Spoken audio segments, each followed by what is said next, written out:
I rise today to ask that the Senate adjourn in memory of my not a former friend, always a friend, but a former Richmond mayor, Irma Anderson, who was a trailblazer and a visionary and died at home on January 28th. She was 93.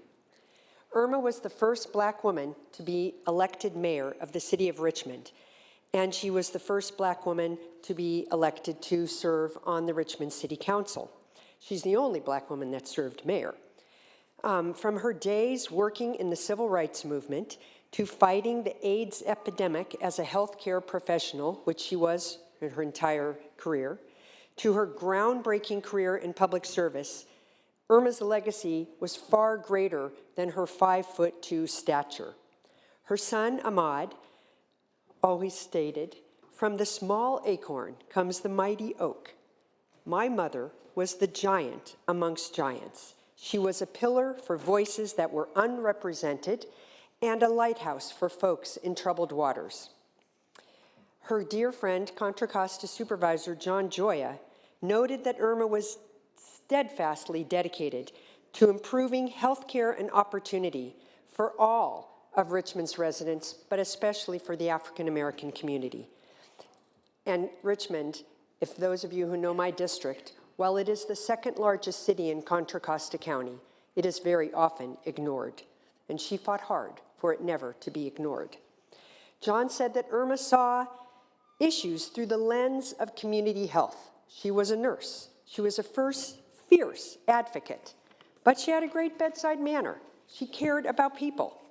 She was born and raised near Boston, and she was very known for her Boston accent, which, even though she moved to California in the 50s, that accent was thick.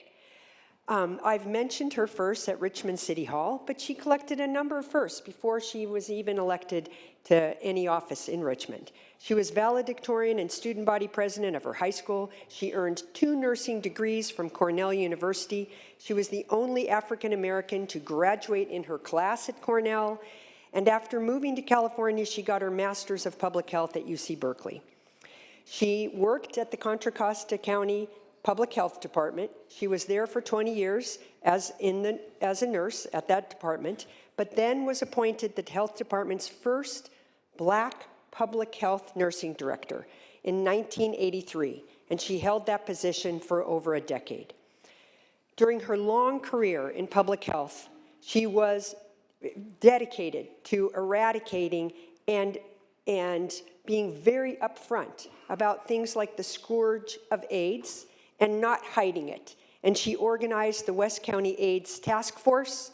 And of course, in her community, it was something that was really trying to be buried. That, in other words, people did not want to talk about it. And she understood that if we do not talk about it, if we're not upfront about it, then that many more people we're spreading AIDS. After her retirement, Irma was elected to the Richmond City Council in '82.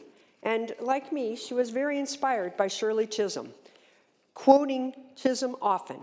And her favorite quote was, "Service is the rent we pay for the privilege of living on this earth." Irma was credited, while she was at Richmond City Hall, with initiating the highly successful violence prevention program in Richmond that's now known as the Office of Neighborhood Safety. When I was elected in the Assembly in 2008, Richmond was the murder capital of the United States. Richmond today has the lowest homicide rate it has had in decades. And the work of that office and the other work that she initiated is the reason. When her health started to fail, she greeted the moment with peace and said, "I have lived a good life." And that she did.